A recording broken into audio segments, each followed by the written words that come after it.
All right, here we go. So welcome back, everybody. This is week 9 of class. We're almost halfway through the semester right now.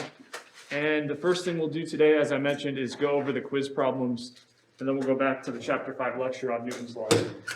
We should be able to finish the lecture on Newton's laws today and actually start the next lecture, which is on applications of Newton's laws. We'll start that today and get more into that on Thursday. All right? So let's go to the quiz to start off. The first question says, you push a box along a flat, horizontal frictionless surfaces. What am I saying?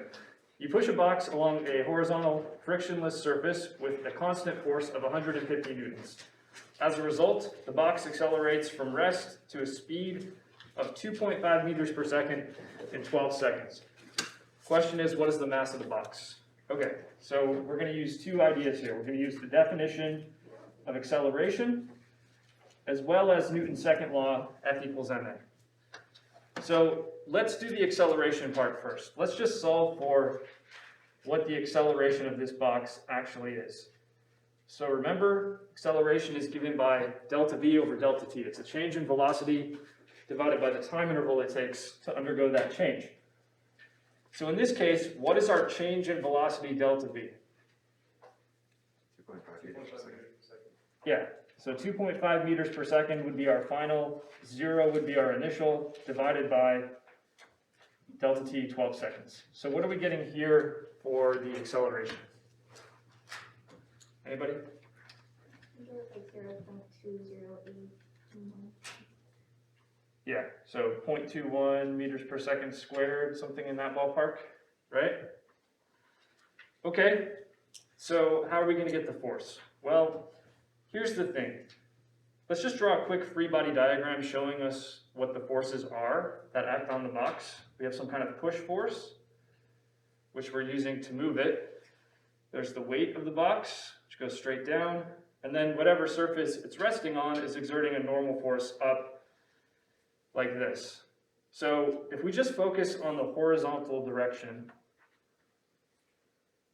the x direction, that's all we'll need to do, because all of the motion is along the horizontal direction here, okay?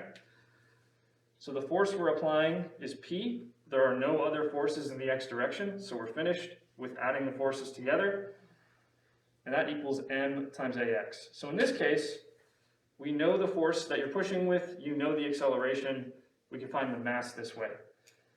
The mass is the force that we are pushing with divided by the acceleration. So we have 150 newtons that we're pushing with, that's P.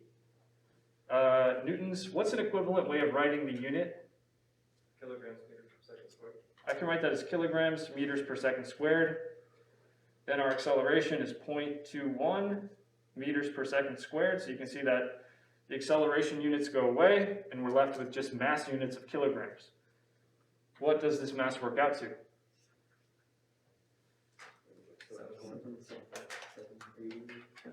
So when we round to 2 sig figs, it's like 710, right? Okay, good. So let's do question number 2. You have a box with a mass of 10 kilograms just resting on a table. Very simple situation, box resting on a table. So let's draw the free body diagram of the box, showing all the forces that are acting on it. Well, what are the two forces that are acting on this box? The weight and the normal force. Yep, it's simple as weight going down and normal force going up like this. That's really all that's happening here. And we can apply then F equals ma in the y direction, that's the vertical direction, in order to find out what the normal force actually is. Okay, so here's how that's going to go. On the left side of the equation, we're adding up the two forces, which are the normal force going up and the weight going down. So if I take the magnitude of the normal force minus the magnitude of the weight, that's how I add the vertical components. That's how I show they go in opposite directions. What's my acceleration? What's ay? It's 0, because this box is at rest, it's not moving, okay? So therefore, the normal force is just equal to the weight. That's what you'd expect. You'd expect to have balanced forces in a situation where the box isn't moving. What's the weight given by? mg. So if you just have a box sitting on a flat table, not moving, the normal force pushing up on it is just mg. Okay? So that's just 10 kilograms for the mass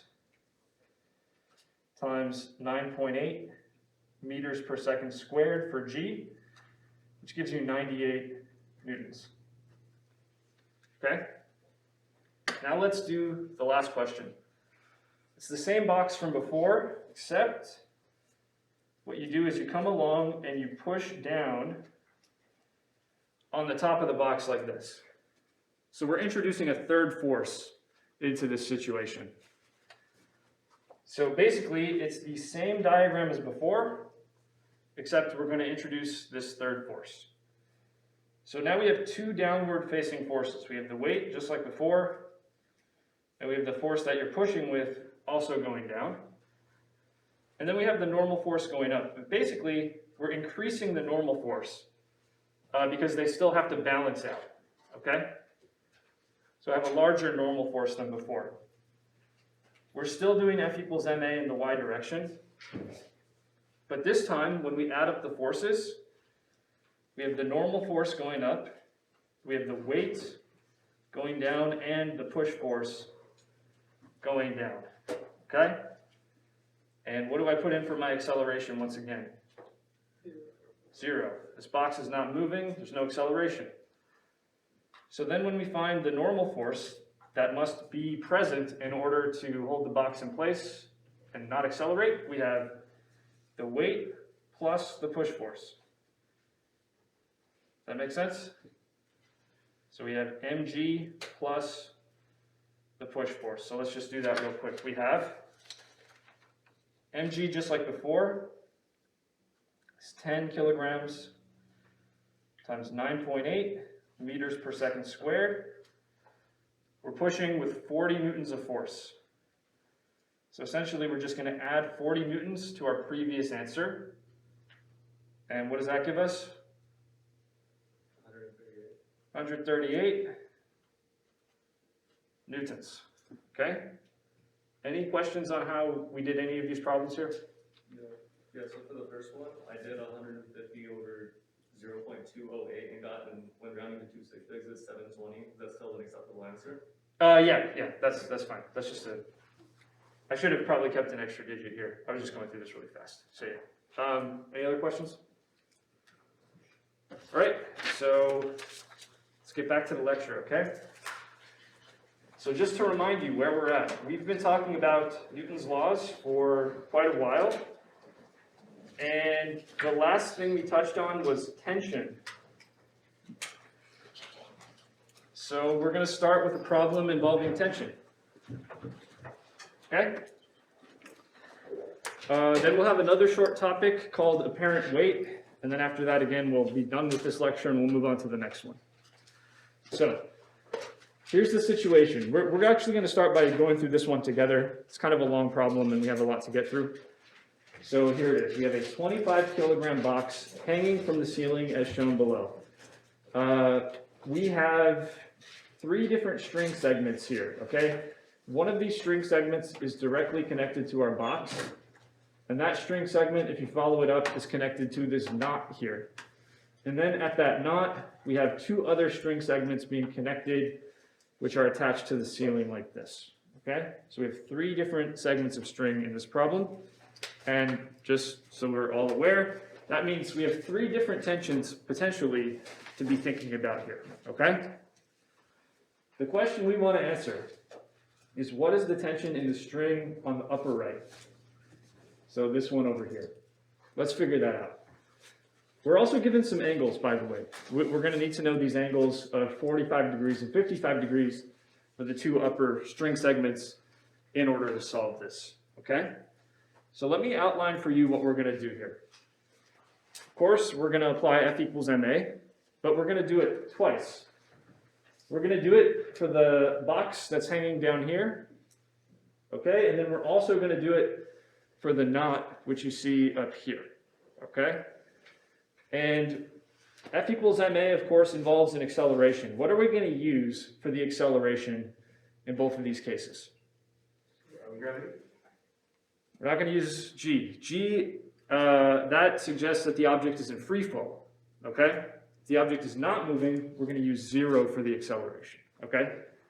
So 0 acceleration for both objects. Okay, fair enough. So then all we need to do is come up with a free body diagram for each object so we can see how the forces break down. And we'll start with the block. Let's draw a free body diagram of the block. So what forces are present for that?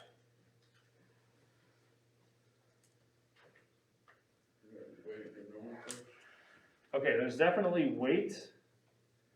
There's a force of gravity pulling it down. There's not a normal force, though. There's no surface that the block is resting on. It's instead a different type of force going up. What's the type of force we're dealing with? Tension, okay? And there are actually 3 different segments of string, remember?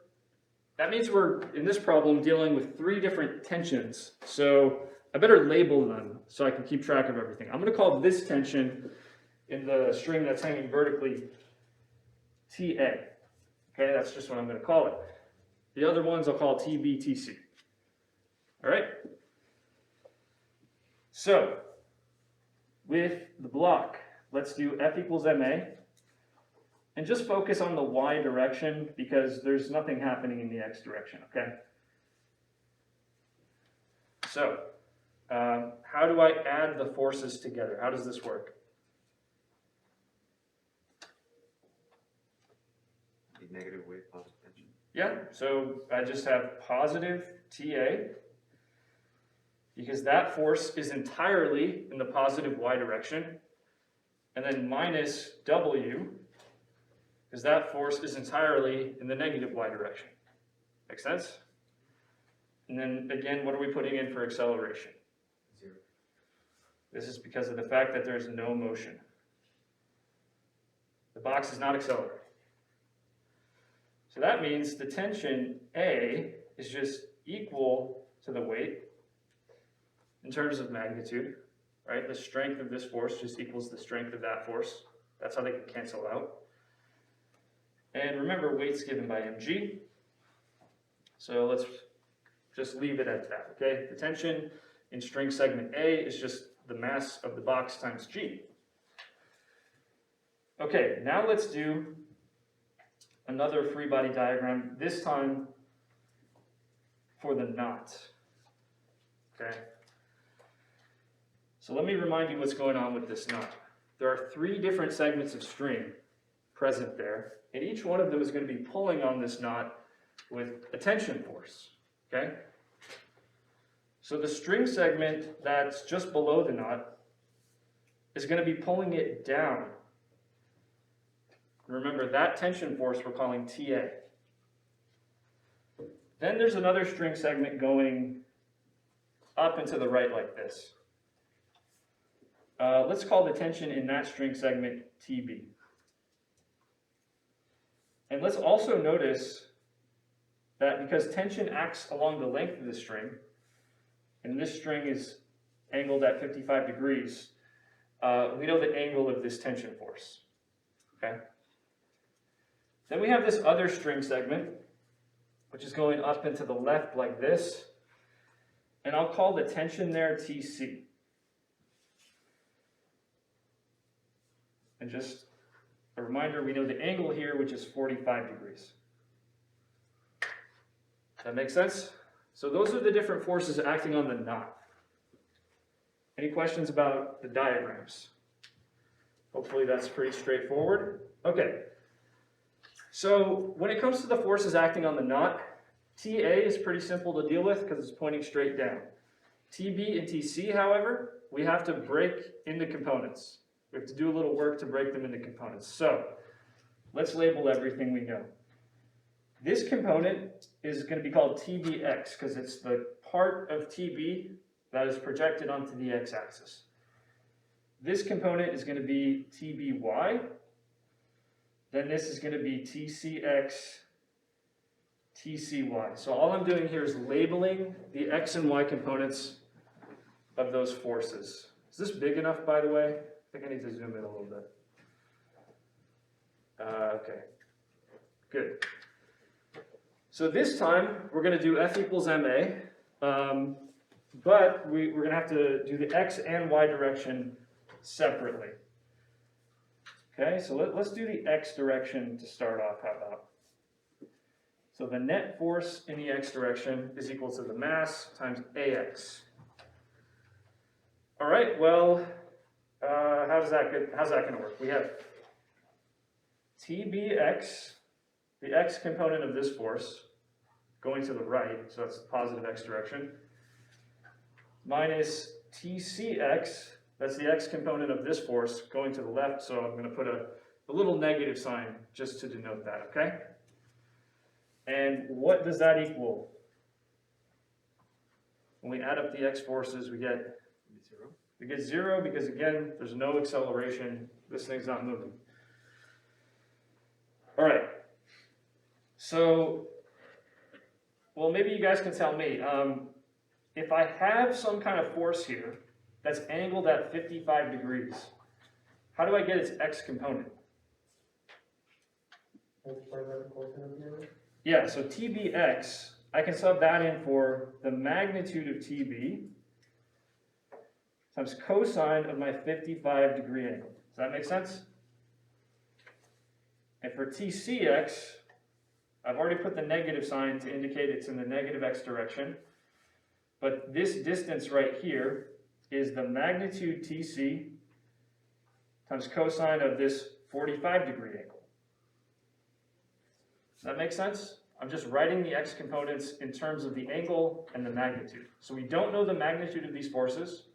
We don't know how much tension there is, but we do know the angle. So that's why I'm writing it this way. And again, that equals 0. All right, so let's do this. TC, if we were to just solve for it, the magnitude of that tension is equal to TB cosine 55 degrees divided by cosine 45 degrees. So the reason I'm doing this is I'm going to make this substitution in the next step. So we're going to replace TC with this whole expression in the next step. But can someone real quick do this for me? Cosine 55 degrees divided by cosine 45 degrees. What does that work out to? The 0.8111. Okay, yeah, so this is 0.811 times TB. It's just quicker than writing cosine 55 over cosine 45, okay? So that's just 0.811 times TB. All right, so next, we are going to apply F equals MA to the Y direction. And here, let's look back at our diagram. What forces do we have in the Y direction? Well, we have the Y component of TC and the Y component of TB, and both of those are going up, so those both are positive. But then we have TA pulling down. That's negative. Okay, so what we have is TBY plus TCY minus TA, because this one's all in the negative Y direction. What does that equal? 0. Nothing is moving, so the acceleration term in every single F equals MA expression, we're always using 0 because nothing is moving. All right, so TBY, how would I write that in terms of my trig functions? So the Y component of a vector with a known angle, what is that? Yeah, so we have magnitude TB times sine of 55 degrees right here, correct? And then for TCY, we have magnitude TC times sine. This one's at 45 degrees. And again, they're both going up, so I'm explicitly saying they're positive. and then we have minus TA. But actually, I'm going to go up to this work we did over here. TA is just the mass of the box times G. So why don't I just go ahead and make that substitution right away. See what I did? TA is subbed in for mg, and again, that all equals 0. Okay, so we're almost done here. Let's just finish the rest. We have TB sine of 55 degrees plus TC, which I'm going to sub this expression in. We have 0.811 times TB.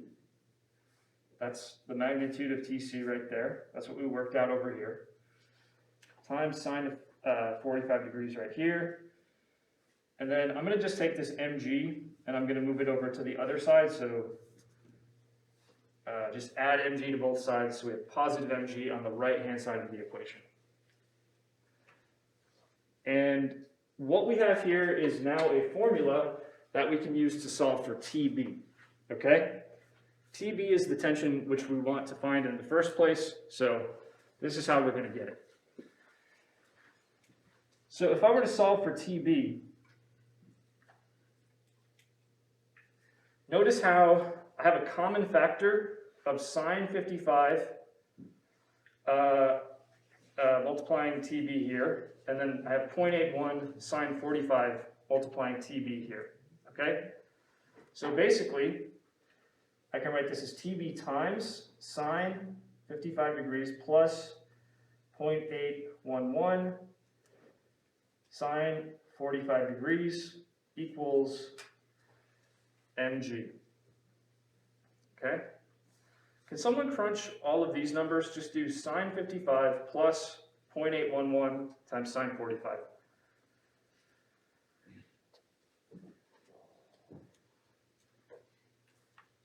And just tell me what that works out to. 1.39. Yeah, so that's 1.39 right there. So TB times 1.39 equals mg. Therefore, TB is just mg divided by 1.39, which now let's just put in the numbers. The mass of this box was 25 kilograms. That's m. G is 9.8 meters per second squared. And then we're dividing by this 1.39. What do we get?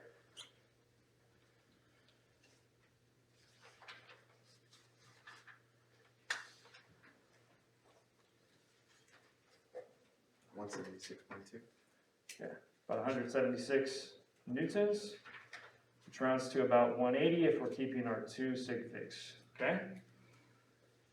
I'm sorry, why did I just write kilograms? I'm supposed to be writing newtons. Yeah, okay, there we go. Any questions on this? It's a little complex, but remember, we apply F equals ma in each direction for each object that's of interest in the problem. In this case, we did it for the knot, and we did it for the box. That's pretty much how these go. Go ahead. So for TA on the, when we're doing the X direction, we didn't write TA because it's going straight down, right? Yeah, there's no x component for this force TA, so we didn't need to consider it in our x equation. Okay? Anything else? Okay. So, the last topic in this Newton's laws lecture is something called apparent weight, which we'll get into now.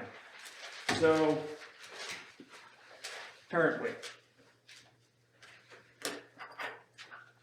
All right, so I'm just going to ask you about something you've probably experienced at some point in your life. The best example I can think of this sort of phenomenon is when you're in an elevator. Okay, so just think back, the last time you were in an elevator. You ever notice that you get in the elevator, you push the button to go up to a higher floor, and once the elevator starts moving upwards, it kind of feels like you're heavier for a second, right? But then that sensation goes away once the elevator's coasting at a nice steady speed, And then again, once you reach that top floor and the elevator starts to slow down, you kind of feel lighter for a second. So the sensation of your weight sort of changes when you're in an accelerating elevator. That's the idea that I want to sort of explain here today. So we're all familiar with this sensation? Okay. So is that sensation just in your mind, or is there something physically actually happening? Let's figure that out. So let's say you actually stand on a scale while this is happening. So you're in the elevator, it's accelerating as you go up, and the question is, will the scale actually register that motion?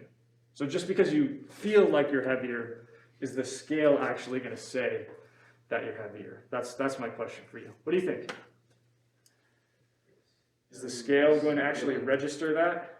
Yeah, you're correct. The scale is actually going to show that. So it's not just in your head. There's something physical going on there. And here's the way to understand this, okay? So what we're going to show here is a free body diagram of your body. You're the person standing on the scale in this elevator. And we just want to show the forces that are acting on your body as the elevator moves, okay?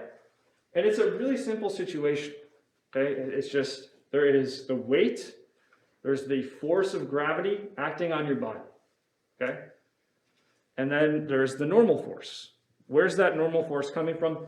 Well, it's coming from the scale that you're standing on. Make sense? So the earth pulls your body down with a force, which we call W for weight, but this just means the force of gravity. So we'll call this WEY. That's the force the earth exerts on you. And then we have the normal force pointing up. That's being exerted by the scale that you're standing on. So we're going to call this NSY. Does that make sense how I labeled this? All right, so now let's think about this. F equals ma, right? Pretty straightforward statement of the second law, which we're familiar with by now. The net force acting on your body, depending on which way the elevator is accelerating, could be up or down. Let's take a look at the two different cases here. Let's say the elevator you're in is accelerating up. That means your body is accelerating upwards, correct? That means the net force acting on your body has to be upwards. So the only way that makes sense is if the normal force acting on your body is greater than the weight pulling it down. So overall, the force is upwards, okay? And overall, you accelerate upwards. If you're accelerating downwards, it's just the opposite. The normal force is less than the weight of your body, and the overall force is now downwards. Does that make sense? So that's where that sensation comes from. Basically, the normal force pushing up on your feet is going to change depending on whether you're accelerating up or down. Okay? So now let's get into the math of this. So let's say that AY is going to represent the vertical acceleration of our elevator. And just so we're clear, AY is going to have either a positive or a negative sign, depending on which way we're accelerating. If it's positive, we're accelerating up. If it's negative, we're accelerating down. Okay.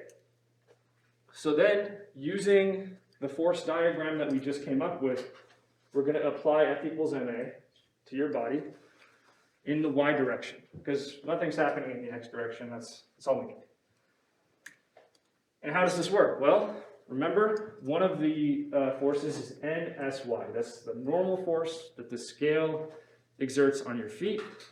That's going upwards, so it has a positive y component. The weight of your body is going downwards, so that has a negative sign. Make sense? So N minus W, that equals MAY. We don't want to assume the acceleration is 0. Like in the quiz problem, we're just going to leave it like this. The acceleration can be anything. Okay? So next, Well, remember that this force, W, is referring to the force of gravity acting on your body, which is just m times g. So now we have this normal force minus m times g equaling may. So the normal force, that's what I'm going to solve for here, is going to be solved for by putting the mg to this side of the equation. So we can add it to both sides, put it over here.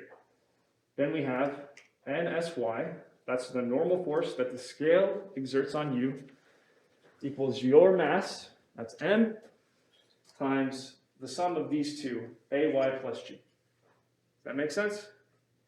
So let's go a step further with this. Okay. The original question we had asked is, what's going on with the scale? Is the scale going to register something different just because you start accelerating? And the answer is yes.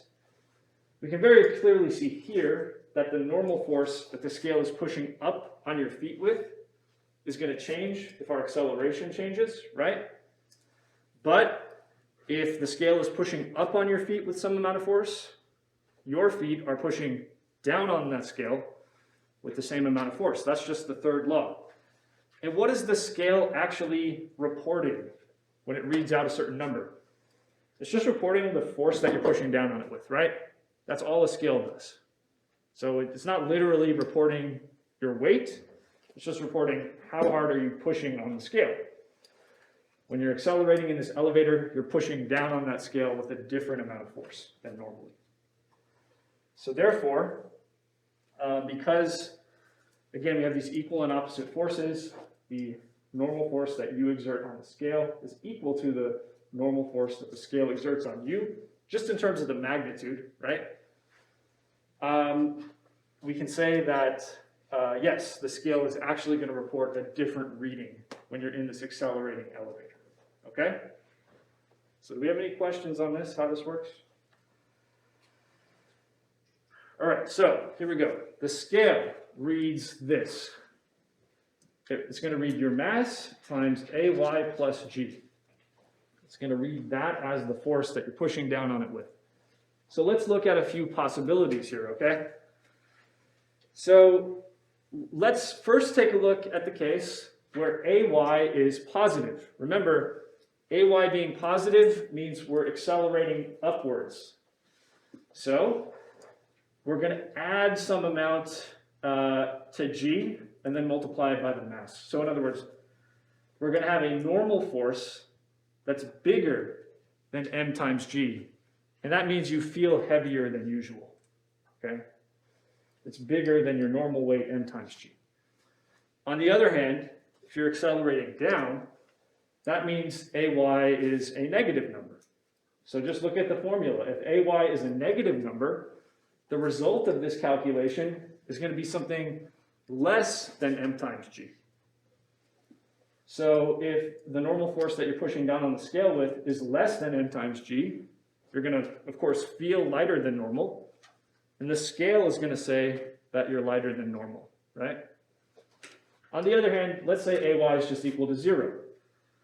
In that case, this is exactly going to be m times G, and there's no change in your apparent weight, okay? So if the elevator is not accelerating, this effect doesn't really happen.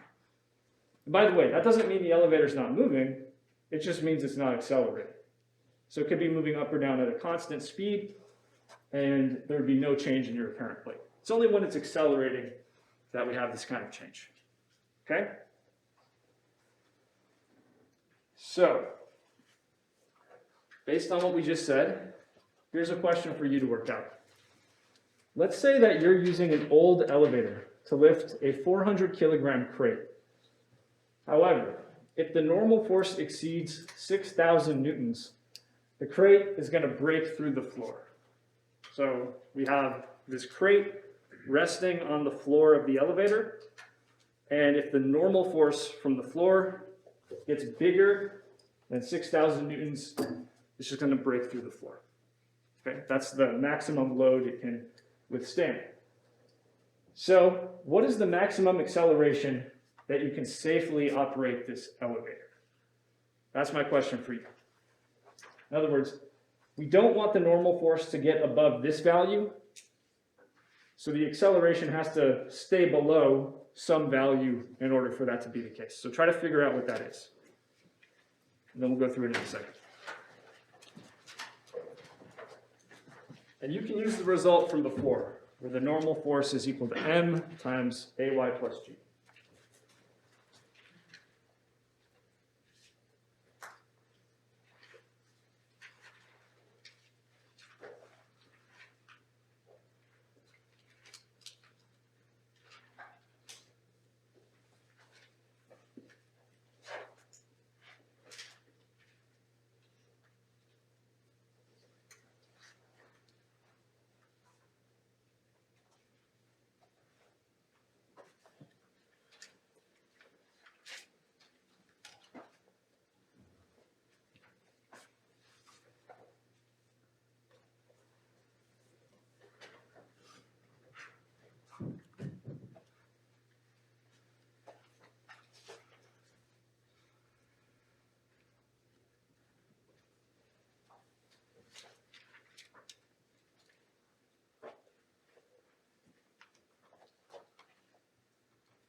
Is that your answer? Yeah.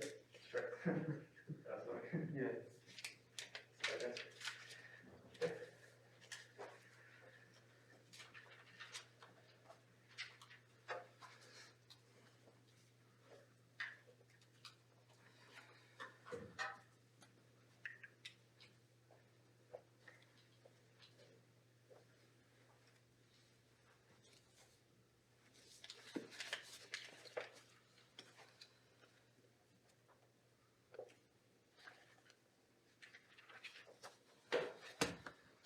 Okay, what are we thinking for this one?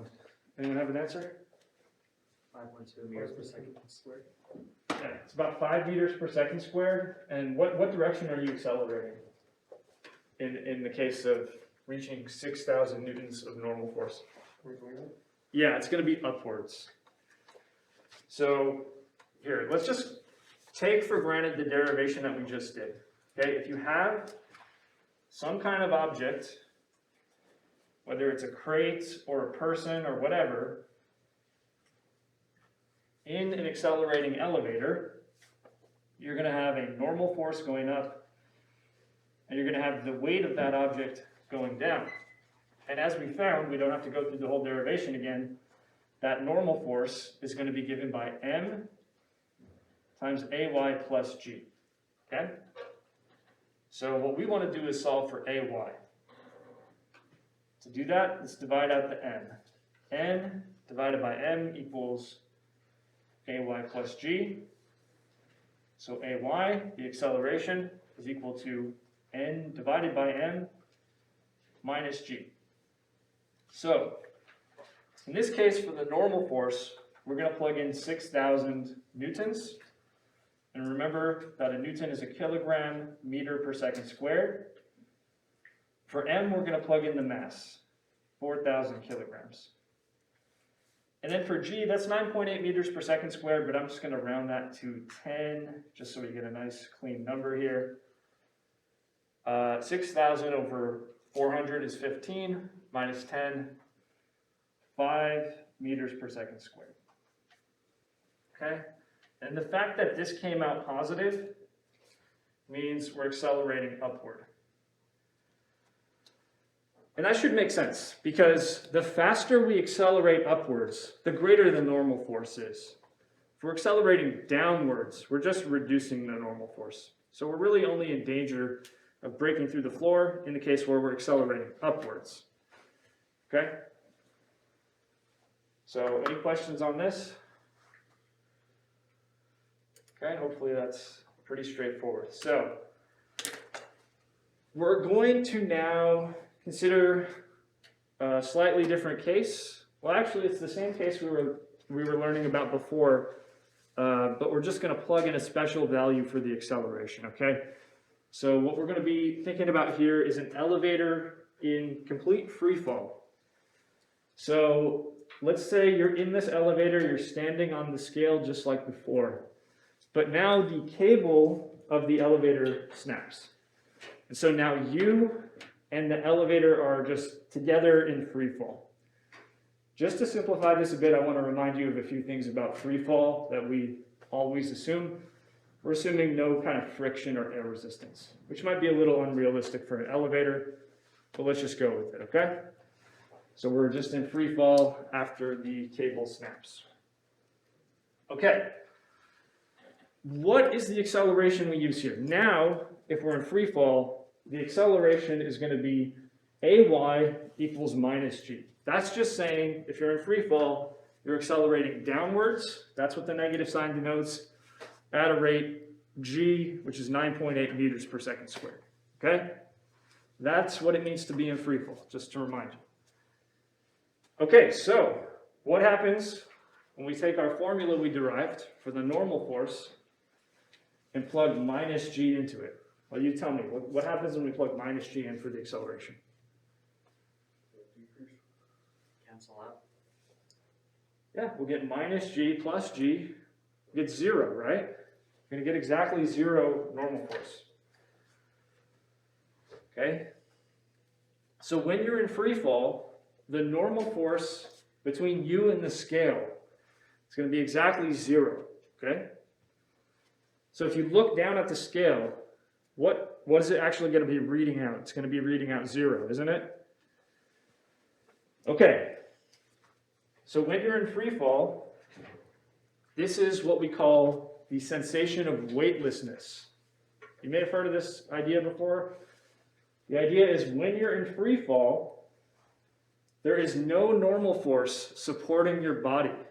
Okay? That goes away. In other words, the ground you stand on is not pushing up on your feet anymore. That normal force goes to 0. And that's what we call the sensation of weightlessness. So I'm putting weightlessness in quotes because I think the name is a little bit misleading, right?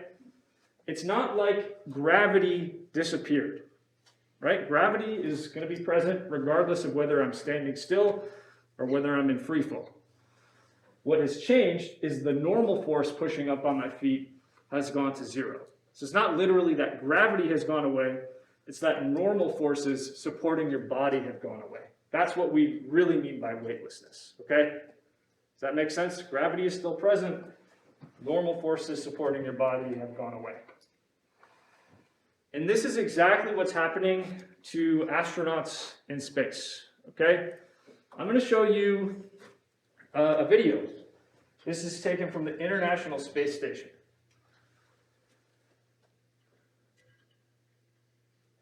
Pretty cool, huh? So, does anyone have an idea how close the International Space Station is to the surface of the Earth? It's not that far. It's only a few hundred miles up. So in other words, gravity is very much present. Earth's gravity is very much present where the International Space Station is located. It's not true that there is no gravity up there in the International Space Station where these astronauts are present. What is true, however, is that the International Space Station is in orbit around the Earth, okay? There's still gravity acting at that location, but it's in orbit around the Earth. And as we're going to learn about, any object in orbit is in a state of free fall. To be in orbit just means you're constantly falling towards the Earth. You just move on a curved path so you never actually hit the Earth, but you're in constant free fall. And as we just learned about, objects in free fall experience no normal forces for objects, let's say your body, being supported by the ground, right? And that's the sensation of weightlessness. It's these normal forces that we would expect under conditions we all live in to be supporting our bodies going to 0. It's not that gravity goes away, it's just those normal forces go away. And this is what it looks like when you're in a state of constant free fall, like in the International Space Station. Okay, so that's the last thing we're going to talk about here today as far as Newton's laws is concerned. We're going to now jump into applications of Newton's laws. All right? Any questions before we do that? Okay. So for the last 20 minutes or so, we're going to talk about applications.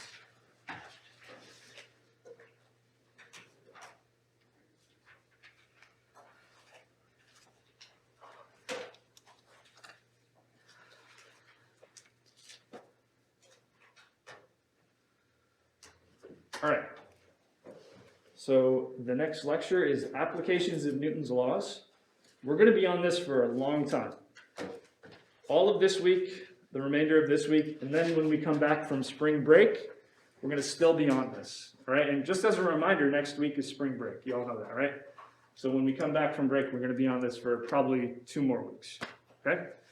So this all comes from the textbook, Volume 1, Chapter 6.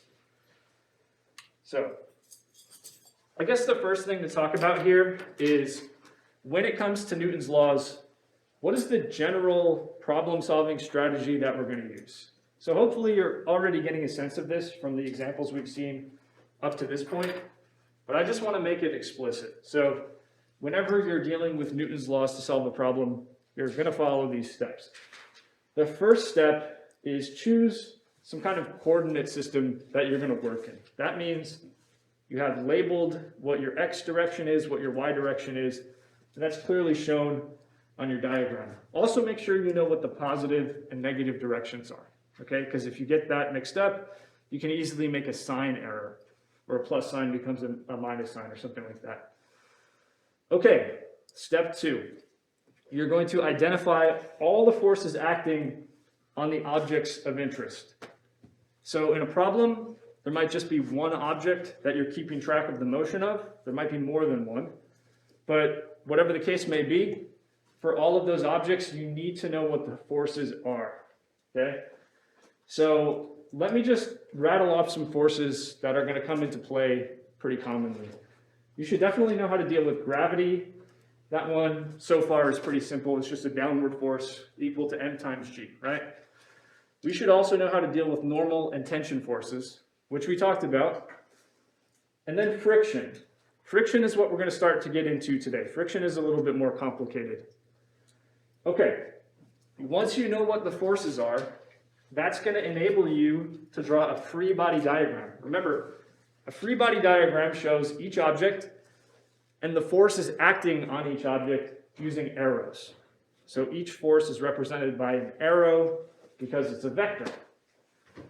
All right, then, for each object, we're going to have to come up with an F equals ma equation. That's Newton's second law. So if there are forces in the x direction, we write down an x equation. If there are forces in the y direction, we write down a y equation. Okay? Here's the next thing we do. The next thing is just to go through the algebra and solve. Okay? So if the forces are constant, that means if the forces we're dealing with in our problem are not changing over time, they're just staying the same, then you can just solve the equations you write down using algebra. So one common thing we might want to solve for is like an acceleration, right? I could easily solve for that just using algebra. On the other hand, and this is something that I just want to note, if the forces are changing over time, and they're not just staying constant, there's really only one way to go, which is to use calculus methods. So we're not really going to do that in this class, but when you go to 45, you're going to be dealing with forces that are not constant, and generally speaking, to deal with those using calculus methods. Okay? Okay. So that's kind of the intro. That's the big picture about how we use Newton's laws to solve problems. A big part of this, as I mentioned, is just being familiar with different types of forces. So with that said, it's now time we get into friction and how to actually deal with this force in problems. All right. So we're going to start simple. What we're going to try to do here is just figure out what direction does the force of friction act in. Okay? That's all we want to know for this part. So we're going to consider a block that you push on this table to get it sliding to the right. And of course we know eventually the block will slow down and it will come to a stop. Okay? That's the motion we're thinking of right there. So what forces are acting on this block during the sliding motion? So let's say you've already let go of the block, so the push force is not present anymore. You've already let it go. What's going to be present? The weight. The weight, so the force of gravity will be pulling down on it. What else? The normal force, Normal force will be going up. What else? the friction, Okay, which way does friction have to be going? the opposite of motion. Yeah, because if we're sliding to the right and we're slowing down to a stop, it must be that there's a force in the opposite direction, to the left, which is slowing it down. So the net force acting on this block must be to the left. And the only way for that to make any sense is for our forces to look like this. Weight going down, normal force going up, and friction going to the left. Make sense? Friction, by the way, we denote this force with a lowercase f. Lowercase f always means friction. All right? So the lesson here is that friction is a force that opposes the motion. If there's some kind of sliding motion going on, friction is a force that is going to be in the opposite direction to that motion. Okay, so the block slides to the right, friction is to the left. Generally speaking, friction is a force that acts between two surfaces. Okay, so in particular, it's the underside of the block and the surface of the table. That's where the friction is occurring. Okay, make sense? All right, there's a little bit of a complication here though, because when it comes to friction, there are two varieties, there are two types that we need to be familiar with and keep straight. That's static and kinetic friction. So here's the scenario. Let's suppose you have this really big crate and you're trying to push it across the floor. We know from experience, right, that if something needs to be moved and you don't push it hard enough, it just doesn't move, right? Like I'm going to, for example, push on this desk. I'm clearly exerting a force on it, going that way, but it's not moving, is it? So there's some kind of friction force opposing my push right there. So pointing in this direction, which prevents it from moving in the first place. So that's kind of a different type of force than what we just saw with the sliding block, because with the sliding block there was some motion going on. In this case, there's simply no motion at all. But in each case, there's a type of friction opposing that sort of motion.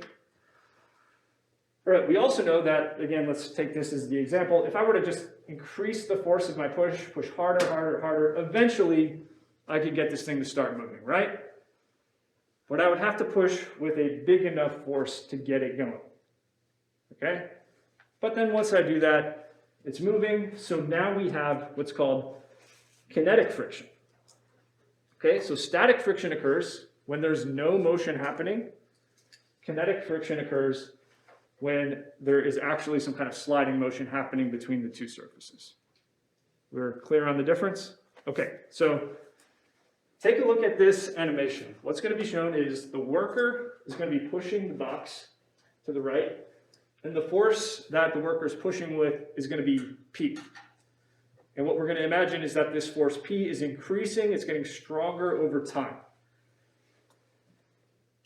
So the force is increasing, increasing, increasing, and then eventually, if you're pushing hard enough, if you reach a certain threshold of a force that you're pushing with, you'll be pushing hard enough to get it moving. So what you're just seeing here is we have static friction right now, but then we have kinetic friction once the box starts moving, okay? So hopefully that's clear. Okay. So we're going to use lowercase f for friction, but we're going to put a little subscript s when it's referring to static friction, and we're going to put a little subscript k when it's referring to kinetic friction, okay? So we're still considering that same situation where the worker is pushing the box. What I want to show you is some free body diagrams of the box as it moves, okay? So here's the free body diagram. That dot is going to represent the box. What forces do we have acting on it?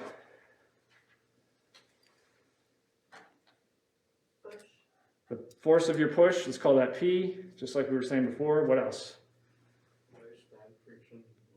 Yep, there's a weight pulling it down. There's a normal force pushing up from the surface it's resting on.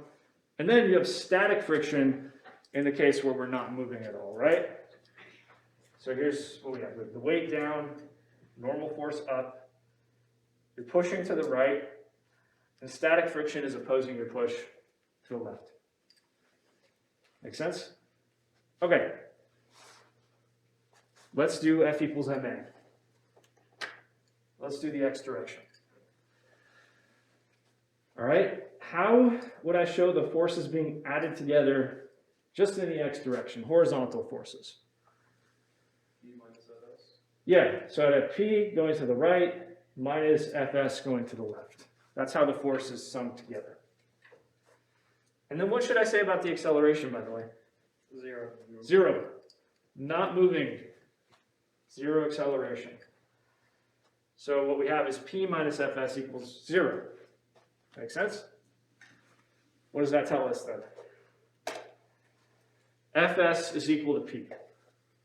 So if you're pushing on something and it doesn't budge, that means the static friction force opposing your push is just as strong as the force of your push.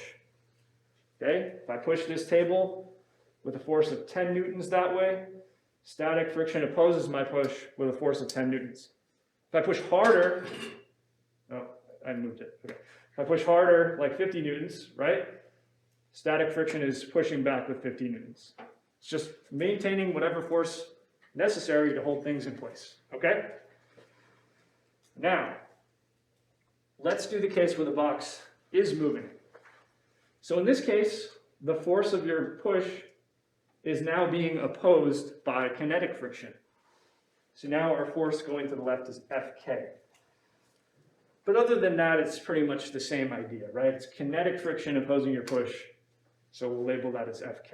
But the other forces remain the same, because you're still pushing to the right, there's still gravity pulling down on the box, and there's still a normal force from the surface supporting the box. So in this case, if we do F equals ma, here's what it looks like, okay? What are the forces in the x direction? P minus FK. Yeah, so that's P minus Fk. That's how the forces sum in the x direction.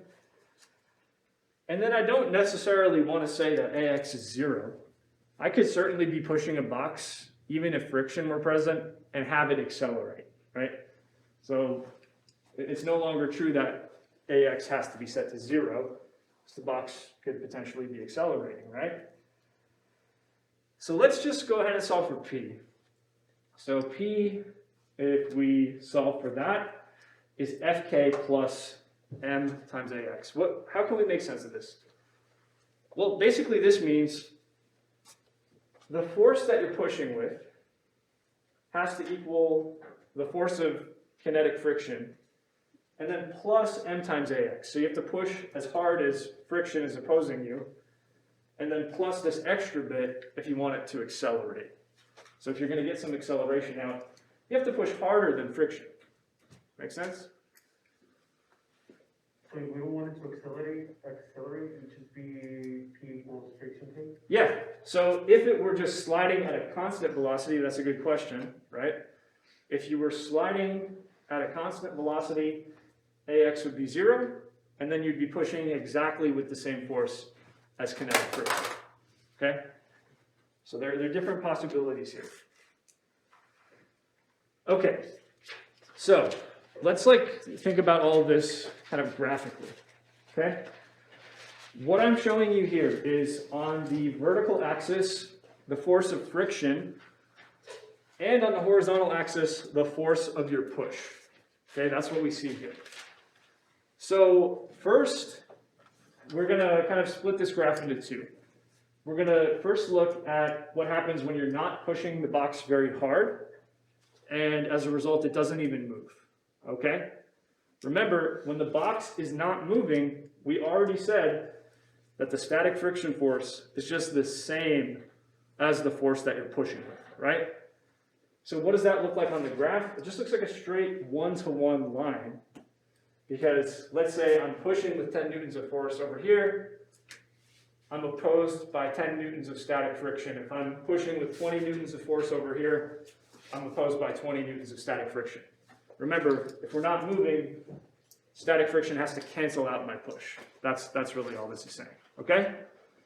But we also know that I can push harder and harder and harder, and at some point, static friction can no longer hold the box in place, right? At some point, it is going to start moving. So then we reach the limit of static friction. This is sort of the maximum possible value of static friction. And after that, if we push any harder, the box is going to begin to move. So now we're in what's called the kinetic friction regime. So over here we have static friction. Now we have kinetic friction if you push sufficiently hard, okay? And kinetic friction works a little bit differently. You see, static friction takes on whatever value it has to take on to just keep things stationary. Kinetic friction is actually easier in some sense to deal with, because kinetic friction is just some kind of constant force. And I'll show you the equations for it in a second. Okay? So do we all understand what this graph is saying? Any questions? Okay. So, two equations. One for kinetic friction, one for static friction. Kinetic friction. This is the force of friction between two surfaces that are sliding past one another. So that means there is actually some kind of sliding motion occurring. That's why we call it kinetic. This force is given by this equation. Fk, force of kinetic friction, is equal to mu k times n. This is the Greek letter mu, and I'm going to explain what this thing is in a second, but it's called the coefficient of kinetic friction. What's n? That's our normal force, right? So this is saying the force of kinetic friction is just equal to some number times the normal force. Okay, that's what that says. Static friction, on the other hand, this is, again, the force of friction that occurs when there is no sliding motion going on. Right, so try this. Press your hands together. Try to slide one past the other. But don't push so hard that there's actually motion, right? Static friction is holding your hands in place. Okay? How does static friction work? Well, it's not just given by a simple equation. The graph I just showed you should kind of make that clear. Static friction is instead given by an inequality because static friction has a certain maximum value. Static friction can grow and grow up until some maximum value, and then after that, you're in the kinetic friction regime, right? So static friction is less than or equal to mu(s) times n. This means this is the maximum possible value, but it could be less than that, depending on the situation. What's mu(s)? This is called a coefficient of friction. What's n? This is a normal force. So we're going to get more into this next time because we're just about out of time here. But these coefficients of friction, they just tell you how rough or smooth the surfaces are. If mu is a really small number, you have a really smooth surface. If mu is a bigger number, you have a very rough surface. Okay? N is the normal force. That's telling you how hard the surfaces are pressed together. So just try this with me real quick, right? Push your hands together, but very lightly so that they barely touch. Quite easy to slide one past the other, right? Very little friction. Push them together really hard. It's pretty hard to slide one past the other. So the greater the normal force, the greater we push the surfaces together, the more friction there will be between them. That's the idea. All right, that's it for today.